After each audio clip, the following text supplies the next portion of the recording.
जय हिंद, जय महाराष्ट्र। विजयपूर जिल्ह्यातील एका बँकेत चोरट्यांनी धाडसी कारवाई करत तब्बल 59 किलो सोने लुटण्याची धक्कादायक घटना समोर आली आहे।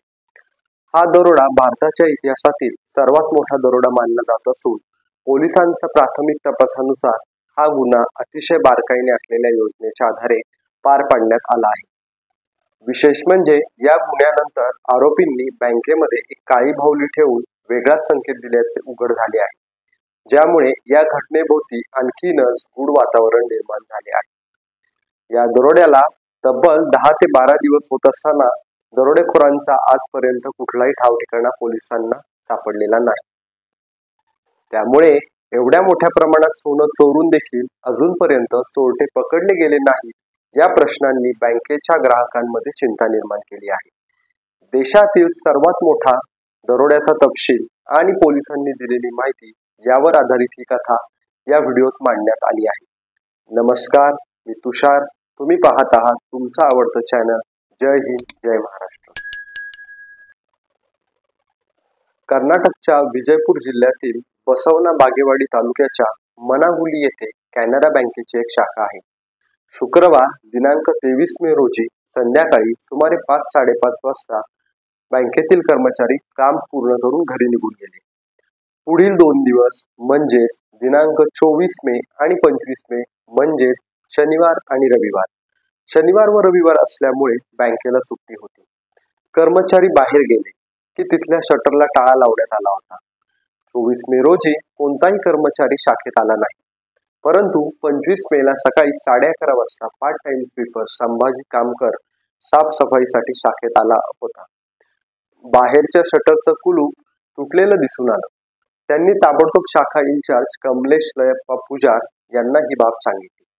कमलेश जेव्हा तिथे पोहोचले तेव्हा शटरचा लॉक आणि खिडक्यांचे ग्रिल्स तोडलेले दिसले, त्यामुळे दरोडा झाल्याचे स्पष्ट झाले। या गोष्टीची त्यांनी तात्काळ कॅनरा बँकेच्या रिजनल हेडला माहिती दिली। शाखेतील काही सीसीटीव्ही फुटेज तपासल्यावर दरोडेखोरांनी बँक लुटल्याचा स्पष्ट पुरावा मिळाला आणि त्यानंतर ही माहिती विजयपूर पोलिसांना देण्यात आली। पोलिसांनी घटनास्थळी पोहोचल्यावर धक्कादायक बाब उघडकीस आली की 23 मे रोजी संध्याकाळी बँक बंद झाल्यानंतर 25 मे सकाळपर्यंत बँकेचे कर्मचारी तिथे उपस्थित नव्हते, पण दरोडेखोरांनी त्या दरम्यान बँकेत प्रवेश करून मोठ्या प्रमाणात चोरी करून पळ काढला होता। पोलिसांनी घटनास्थळी सखोल चौकशी आणि पाहणी केली। बँकेत सोनं सुरक्षित ठेवण्यासाठी असलेल्या स्ट्रॉंग रूमचा मुख्य दरवाजा सुरळीत होता, मात्र आतून ग्रिल गेट वाकवून ते तोडण्यात आलं होतं। हे पोलिसांच्या लक्षात आलं।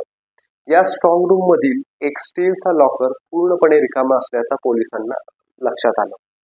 या लॉकरमध्ये एकूण 1373 पाकिटं होती, त्यात सोन्याचे दागिने ठेवलेले होते, अशी माहिती बँकेच्या कर्मचाऱ्यांनी पोलिसांना दिली। या सर्व पाकिटातील सोन्याचे वजन अंदाजे 59,348.94 ग्रॅम इतके होते, म्हणजेच तब्बल 59 किलो सोन्याचे दागिने चोरी केले होते। पोलिसांनी दिलेल्या माहितीनुसार हे सोन्याचे दागिने गोल्ड लोनसाठी ग्राहकांनी तारण म्हणून बँकेत ठेवले होते।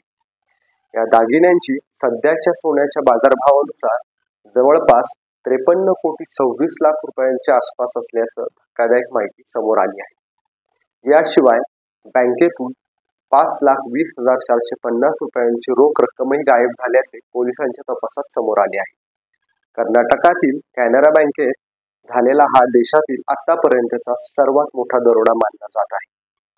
विजयपूर पोलिसांचे पोलीस अधीक्षक लक्ष्मण निंबर्गी यांनी माध्यमांशी बोलताना या प्रकरणातून प्राथमिक माहिती दिली असून 23 मे संध्याकाळी 7 वाजल्यापासून ते 25 मे सकाळी 11:30 वाजेपर्यंत हा दरोडा झाल्याचे तपासात समोर आले आहे। अंदाजे 6 ते 8 दरोडेखोरांनी मिळून ही चोरी केली आहे, असा पोलिसांचा दावा आहे। दरोडेखोरांनी बँकेत प्रवेश करण्यासाठी खोटी चावी वापरली होती। एकदा बँकेत शिरल्यावर त्यांनी सर्वप्रथम सिक्युरिटी अलार्म सिस्टीम निष्क्रिय केली। त्यानंतर त्यांनी बँकेतील सीसीटीव्ही कॅमेरे बंद केले आणि त्याचा नेटवर्क व्हिडिओ रेकॉर्डर म्हणजेच NVR व हार्ड डिस्क देखील त्यांनी लंपास केले। शिवाय दरोडेखोरांनी आणखी एक शहाणपणाचा प्रयोग केला। त्यांनी दरोडा केल्यानंतर बँकेच्या तुटलेल्या खिडकीजवळ काळी बाहुली ठेवल्याची माहिती समोर आली आहे. या बाहुलीमुळे जादूटोणा किंवा अंधश्रद्धा याचा भास होऊन पोलिसांचे लक्ष विचलित करण्याचा त्यांचा मुख्य उद्देश असावा, असा पोलिसांनी प्राथमिक अंदाज वर्तवला आहे. या दरोड्याची योजना अनेक दिवसांपासून तयार केली गेली असल्याचं प्राथमिक तपासात दिसून येत आहे. दरोडेखोरांनी लॉंग विकेंडचा फायदा घेतला आणि कदाचित 2-3 दिवस बँकेची सखोल पाहणी केली होती. चोरी झालेल्या लॉकरच्या शेजारी आणखी काही लॉकर्स होते, पण त्याला दरोडेखोरांनी स्पर्शही केलेला नाही. तसेच इतर कोणत्याही वस्तूंना तिथे हात लावलेला नाही. यावरून असा संशय आहे की दरोडेखोरांना बँकेच्या आंतरिक व्यवस्थापनाची आणि लॉकरमध्ये काय आहे याची संपूर्ण माहिती होती. या दरोड्याच्या सखोल तपासासाठी पोलीस सध्या सर्व पुरावे गोळा करत आहेत. पोलिसांनी 8 वेगवेगळ्या टीम्स तयार करून दरोडेखोरांचा शोध सुरू केला आहे आणि पोलीस अधीक्षक लक्ष्मण निंबर्गी यांनी याबाबत माहिती देताना सांगितले, लवकरच दरोडेखोरांना पकडण्यात येईल.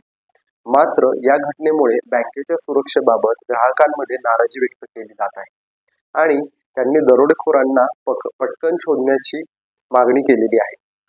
विजयपूरसह जवळच्या हर्नल आणि हुबळी जिल्ह्यातील ग्राहकांनी कॅनरा बँकेतील मनागुली शाखेत सोन्याचे दागिने तारण म्हणून ठेवले होते. या दागिन्यांमध्ये अनेकांनी आपल्या गरजांसाठी कष्टाने आणि बचतीने जमा केलेले सोन्याचे दागिने ठेवले होते. त्यांना बँकेत आपल्या संपत्तीची सुरक्षितता असल्याचा विश्वास होता. इतक्या मोठ्या प्रमाणावर बँकेतून सोन्याची चोरी होण्यामागे बँकेच्या कमजोर सुरक्षा व्यवस्थेची जबाबदारी ग्राहकांकडून मांडली जात आहे. तसेच पोलिसांच्या माहितीनुसार दरोडेखोरांना बँकेच्या आंतरिक व्यवस्था आणि माहितीची पूर्ण कल्पना होती. खोटी चावी वापरून दरोडेखोरांनी बँकेत प्रवेश केला असल्यामुळे काही बँकेतील कर्मचाऱ्यांचा देखील या प्रकरणात सहभाग असल्याचा संशय व्यक्त केला जात आहे, ज्यामुळे कर्मचाऱ्यांची कसून चौकशी करण्याची जोरदार मागणी नागरिकांनी केली आहे. 10 ते 12 दिवस उलटूनही पोलिसांना दरोडेखोरांचा काहीच ठाव ठिकाणा लागत नसल्यामुळे 59 किलो सोनं चोरी झालं कसं आणि त्यासाठी कोणत्या वाहनाचा वापर झाला का याबाबतीतही अद्याप कोणतीही माहिती उपलब्ध नाही. त्यामुळे तपासात पोलिसांनी गती न दाखवल्याचा आरोपही ग्राहकांकडून केला जात आहे.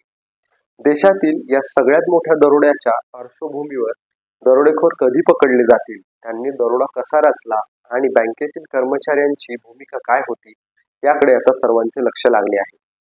कर्नाटकातील या दरोड्याविषयी तुमचे काय विचार आहेत ते आम्हाला कमेंटमध्ये नक्की कळवा आणि अशाच माहितीपूर्ण आणि सस्पेन्स भरलेल्या व्हिडिओसाठी जय हिंद जय महाराष्ट्र यूट्यूब चॅनलला सबस्क्राईब करा. जय हिंद जय महाराष्ट्र.